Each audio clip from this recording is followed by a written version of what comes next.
신앙 고백하심으로 주님 앞에 예배로 나가겠습니다. 전능하사 천지를 만드신 하나님 아버지를 내가 믿사오며 그 외아들 우리 주 예수 그리스도를 믿사오니 이는 성령으로 잉태하사 동정녀 마리아에게 나시고 본디와 빌라도에게 고난을 받사 십자가에 못 박혀 죽으시고 장사한 지 사흘 만에 죽은 자 가운데서 다시 살아나시며 하늘에 오사 전능하신 하나님 앞에 앉아 계시다가 저리로서 산자와 죽은 자를 심판하러 오시리라. 성령을 믿사오며 거룩한 공예와 성도가 설교하는 것과 죄를 사하여 주시는 것과 몸이 다시 사는 것과 영원히 사는 것을 믿사옵나이다. 아멘. 찬송가 88장, 새 찬송가도 88장입니다. 찬송가 88장, 새 찬송가도 88장입니다.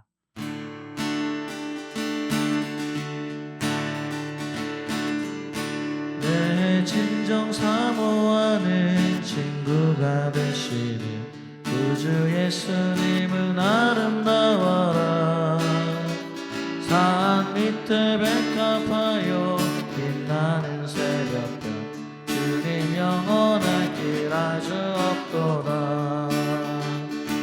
내 맘이 아플 적에 큰 위로 되시며 나 외로울 때 좋은 친구라. 주는 저 산 밑에 백합 빛나는 새벽별 이 땅 위에 비길 것이 없도다. 내 몸의 모든 염려 이 세상 뭐랄까 나와 항상 같이 하여 주시고 시험을 당할 때에 악마에게 유리 주심을 잊으사 날 지키시네. 온 세상 날 버려도 주 예수 안 버려 끝까지 날 돌아보시니. 주는 저 산 밑에 백합 빛나는 새벽별 이 땅 위에 비길 것이 없도다. 내 맘을 다하여서 주님을 따르며 길이 나를 사랑하리니. 물불이 두렵지 않고 장검이 겁없네. 주는 높은 산성 내 방패시라. 내 영혼 먹이시네 그네 누리고 나 친히 주 뵙기 원하네. 주는 저 산 밑에 백합 빛나는 새벽별 이 땅 위에 비길 것이 없도다. 내 맘을 다하여서 내 맘을 다하여서 주님을 따르며 길이 나를 사랑하리니.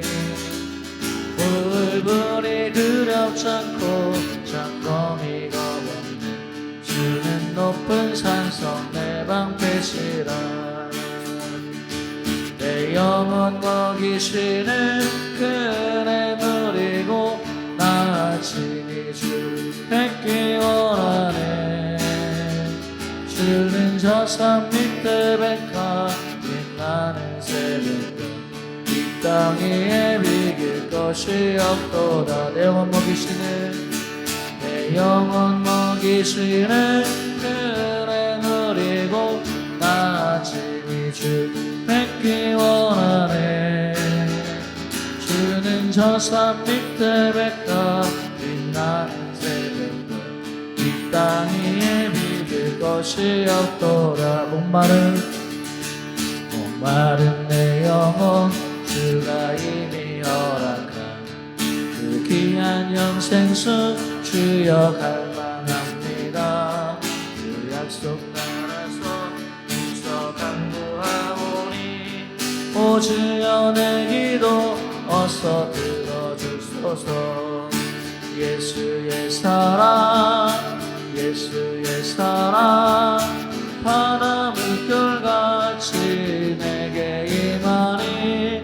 영광의 물결에 온전히 쌓여서 내 영혼의 기쁨 한량없도다. 내게 약속한 은비 내려주시며 은혜의 저 구름 건너편에 떠올라 그 귀한 징조가 내게 밝히 보이니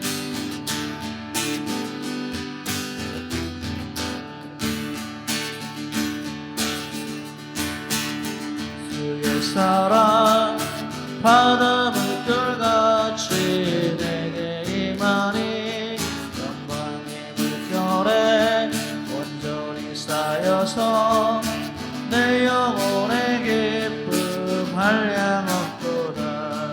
은혜의 손앞이 지금 흡족히 내려 구원의 큰 강물 흘러 차고 넘쳐서 내 주한 모든 죄 모두 씻어버리니 나 지금 은혜를 충만하게 받았네. 예수의 사랑 예수의 사랑 바다 물결같이 내게 임하니 영광의 물결에 온전히 쌓여서 내 영혼의 기쁨 한량없도다. 차고 넘치는 주의 은혜의 물결 힘차게 밀려와 내게 만족하오니 오 할렐루야로 주를 찬송하오니 내 맘의 기쁨이 항상 충만함이라. 예수의 사랑 예수의 사랑 바다 물결같이 내게 임하니 영광의 물결에 온전히 쌓여서 내 영혼의 기쁨 한량없게 차고 넘치는 주의 은혜의 물결 힘차게 밀려와 내게 만족하오니 오 할렐루야로 찬송하오니 내 맘의 기쁨이 항상 충만함이라. 예수의 사랑 예수의 사랑 바다 물결같이 내게 임하니 영광의 물결에 온전히 쌓여서 내 영혼의 기쁨 한량없. 예수의 사랑 예수의 사랑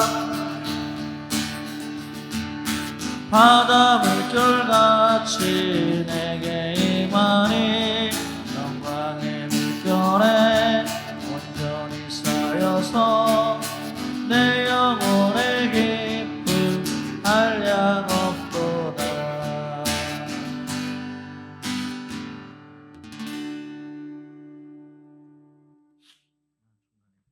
우리 하나님의 말씀 빌립보서 4장 13절에 있는 말씀 한 절만 같이 보겠습니다.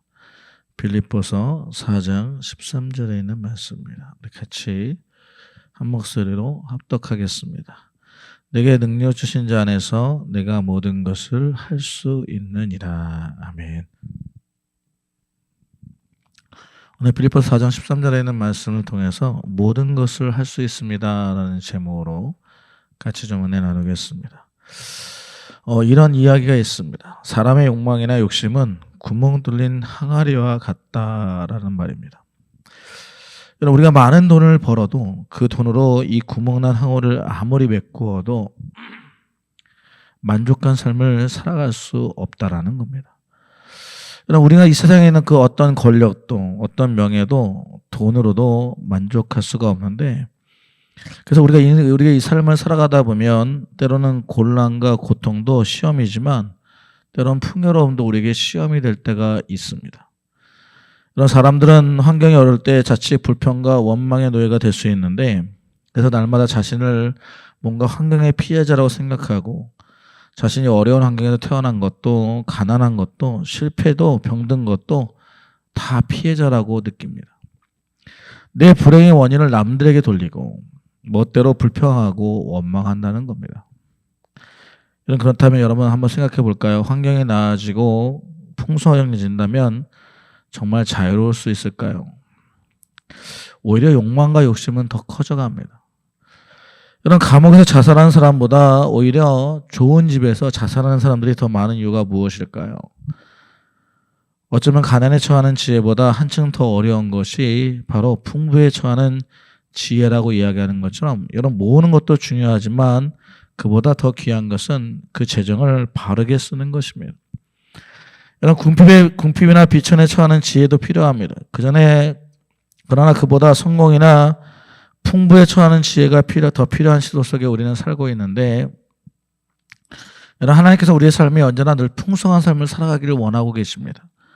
그래서 하나님께서 사람들이 번성하고 충만한 삶을 살기 위해서 이 천지를 만드시고 우리에게 그 풍성한 삶을 살아가도록 우리에게 주셨는데, 또 우리에게 주님께서 우리 그 모든 것을 잃어버렸을 때에도 다시 한번 우리에게 그 일을 행하시기 위해서 예수님이 이 땅에 오셨다고 말합니다. 그리고 요한복음 10장 10절에 말씀하죠. 도적이 오는 것은 도둑질하고 죽이는 것이지만 여러분, 내가 온 것은 양으로 생명을 얻게 하고 더 풍성히 얻게 하라는 것이다 라고 말씀하셨습니다. 하나님께서 인간의 삶이 늘 불행 가운데 있고 탄식하며 괴로우며 사는 것을 결코 바라지 않습니다.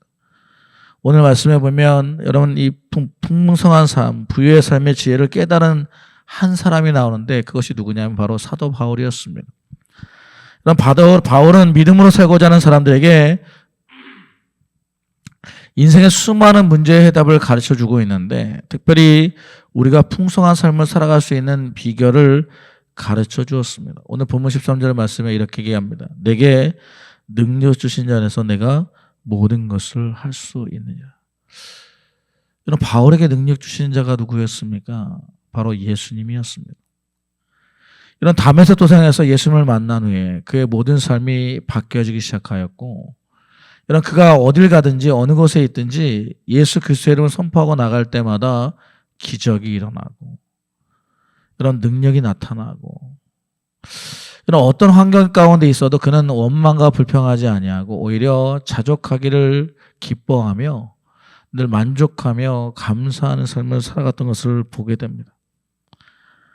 그는 말합니다. 내가 능력 주신 자에서 내가 모든 것을 할 수 있다. 이 말씀은 이런 어떤 환경에서도 자기는 승리할 수 있다라는 겁니다.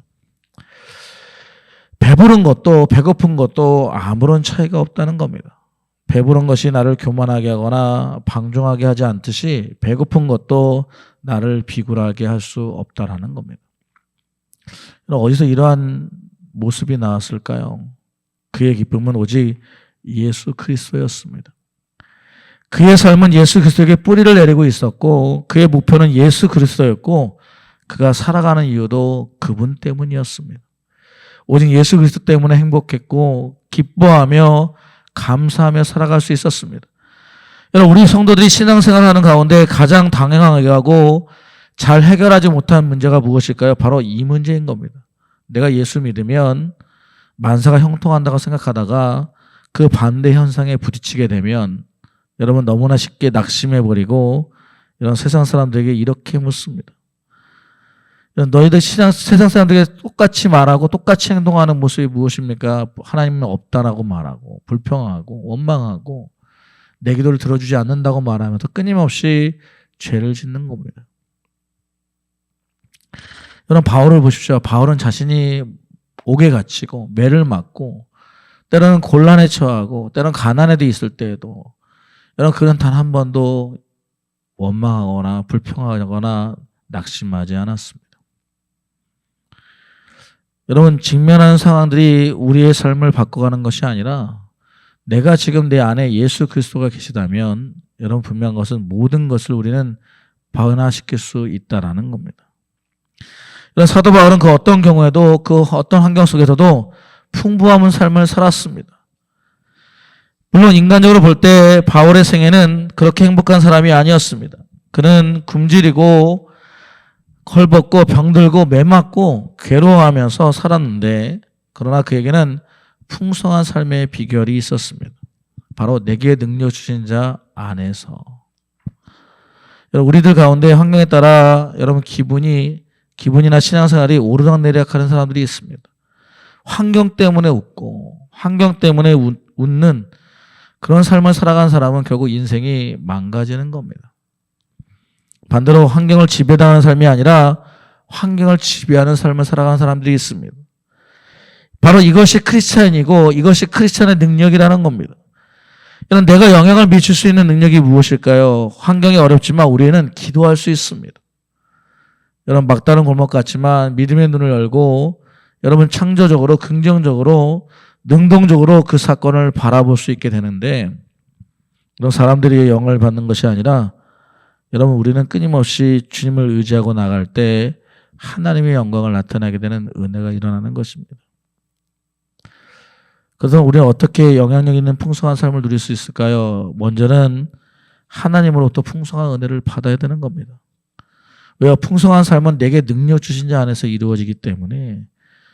이런 베드로가 지친 몸에 빈배를 끌고 나올 때 언제나 인생의 빈배를 찾아오시는 주님께서 베드로를 찾아오셨고, 여러분, 그리고 빈배의 고기를 채워주시기 전에 무엇으로 채워주셨습니까? 말씀으로 그를 채워주셨습니다.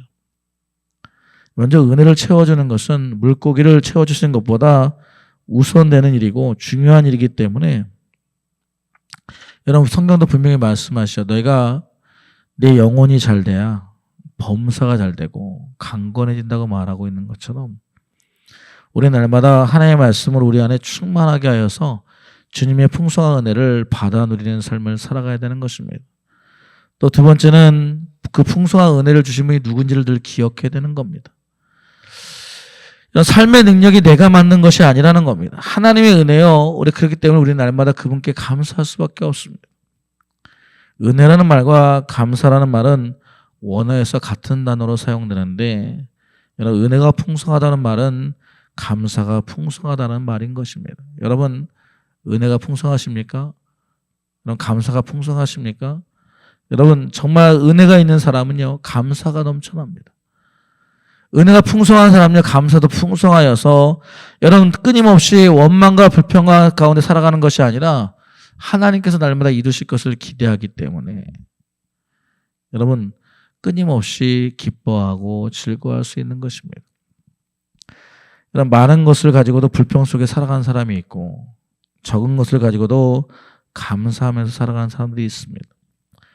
이런 바울은 어떤 형편에 처하든지 자신이 그 모든 것을 깨달았기 때문에 어느 처지에 있든지 자기는 하나님께 감사할 수 있었다라고 말합니다. 여러분께 묻겠습니다. 여러분, 이 시간 여러분의 삶은 감사로 충만해 있습니까? 아니면 불평과 불만으로 충만해 있습니까? 이제 하나님의 사람이 되었다면 행복의 차원이 달라야 되는 겁니다. 다른 사람과 비교하여 나에게 없는 것을 가지고 늘 속상해하고 부러워하고 불행해하는 것, 여러분, 그것 좀 하지 마십시오. 신앙인은 부러워하는 차원이 달라야 되는 겁니다. 썩고 없어질 것들을 부러워하는 것이 아니라 영원히 남을 가치를 부러워하는 사람이 되어야, 여러분, 그 속에 참된 은혜가 있고 참된 소망이 있고 기쁨이 있는 것입니다. 영원한 것을 바라보지 않고 썩고 없어질 것들을 바라보는 사람은요, 여러분, 끊임없이 환경에 따라 행복했다가 불행했다 그러는 겁니다. 여러분, 어떤 사람이 가난하고 비천할 때는 좋은 신앙을 하다가 여러분 부유해진 다음에 교만하고 감사할 줄 모른다면 이것도 비신앙이고 미련한 짓입니다. 여러분, 분명한 것은 예수 안에 우리는 가난에 처하든 풍부에 처하든 모든 것이 하나님의 은혜인 줄 알고 감사해야 되는 겁니다. 여러분, 하나님의 사람들은 모두 다 하나님의 것입니다. 그분께 감사합니다라고 외치며 살아가십시오. 여러분, 마지막 세 번째는 그분의 것을 그분에게 내려놔야 되는 겁니다. 사도 바울은 빌립보 교회 성도들의 넉넉하고 정성스러운 헌금을 생활을 마음껏 칭찬하면서 그들에게 축복을 약속합니다. 오늘 사도행전 빌립보서 4장 19절에 보면 나의 하나님이 그리스도 예수 안에서 영광 가운데 그 풍성한 대로 너희 모두를 쓸 것을 채우신다고 얘기했습니다. 여러분, 우리가 중요한 것은 무엇일까요? 그가 능력 주신 자 안에서 그 모든 것들을 행하여 나갔던 그들에게, 여러분 보시죠. 일체의 비결을 가지고 있던 그 사람들, 그들에게 하나님은 더 쓸 것을 채워주신다고 말합니다. 그리스도 예수 안에서. 여러분, 일체의 비결을 가지고 있는 사람이 어떤 사람일까요? 그를 바로 우리는 하나님의 사람이라고 얘기합니다. 승리하는 삶의 비밀을 알고 있는 사람, 풍요로운 삶의 비밀을 알고 있는 사람, 인생의 비밀을 간직하고 있는 사람, 영원한 삶, 영생의 비밀을 안고 살아가는 사람을 우리는 하나님의 사람이라고 이야기합니다. 여러분, 내게 능력 주신 자 안에서, 여러분 따라해 보십시오. 내게 능력 주신 자 안에서 감사하라. 여러분, 감사하십시오. 여러분, 우리가 주님께 감사하면 무엇이든 할 수 있습니다. 그분 안에서 우리는 무엇이든 누리고 살아갈 수 있습니다. 어떤 환경이 사람을 지배하는 것이 아니고 어떤 환경에 누가 거기 있느냐에 따라 환경이 달라지는 겁니다. 지금 있는 자리가 축복의 자리가 될 것이냐 아니면 저주의 자리가 될 것이냐는 여러분 우리 하기에 달려있는 겁니다. 여러분, 내게 능력 주지 않아서 우리 모두 다 승자가 되기를, 축복자가 되기를 주님의 이름으로 축원합니다. 기도하겠습니다. 하나님 감사합니다. 우리 예수 그리스도의 능력 안에서, 내게 능력 주신 자 안에서 우리가 모든 것을 할 수 있습니다. 그러나 우리가 주님이 우리의 삶 가운데들 동행하여 나아갈 때 오히려 우리의 삶의 모든 것들이 변화되고 새롭게 되는 것을 믿고 나아가는 믿음의 사람들 되게 하여 주셔서 하나의 환경으로 인하여 쓰러지고 넘어지는 자가 아니라 하나님의 말씀을 붙들고 그 말씀이 우리의 삶 가운데 이루어질 것을 기대하며 선포하고 나가는 믿음의 사람들 되게 하여 주시옵소서. 그래서 바울과 같이 어떤 상황에서도 하나님 앞에 기뻐하고 감사할 수 있는 자가 되게 하여 주시고 또 그분의 능력을 덧입어서 살아가는 믿음의 사람들 되게 하여 주셔서 우리 삶에 나가는 그 어떤 문제도 능히 이길 수 있는 하나님의 자녀들 되게 하여 주시옵소서. 오늘 오직 믿음으로 기도하는 시간 되게 하여 주시고 우리의 기도를 들으신 하나님께서 응답하여 주시옵소서. 예수님의 이름으로 감사하며 기도드리옵나이다. 우리 말씀 생각하며 주님 앞에 통성으로 기도하며 나가겠습니다.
하나님 감사합니다. 오늘도 주님 앞에 믿음으로 기도하였습니다. 우리의 기도를 들으신 하나님께서 우리가 주님의 능력 안에 거하는 삶을 살아가는 자가 되게 하여 주시고 우리가 날마다 어떤 상황에도 요동하는 것이 아니라 하나님이 하실 일들을 기대할 때 우리 예술 가운데 늘 주님을 주님께 감사하며 찬양하는 하나님의 사람들 되게 하여 주시옵소서. 오늘도 주님 앞에 기도한 모든 것 응답하여 줄 걸 믿고 나아가는 시간들 되게 하여 주시고 그 무엇보다 주님이 이끄신 생명길을 걸어갈 때마다 우리의 삶에 이루시는 아름다운 일들을 보게 하여 주시옵소서. 예수님의 이름으로 감사하며 기도되옵나이다. 지금은 우리 주 예수 그리스도의 무한하신 은혜와 살아계신 하나님의 극진하신 사랑과 보혜사 성령님의 감동감에 인도 축복하심이 오늘 예배에 참여한 사랑하는 성도들 머리 위에 가정의 생활 위에 이제로부터 영원토록 함께 해주시기를 간절히 축원드리옵나이다. 아멘.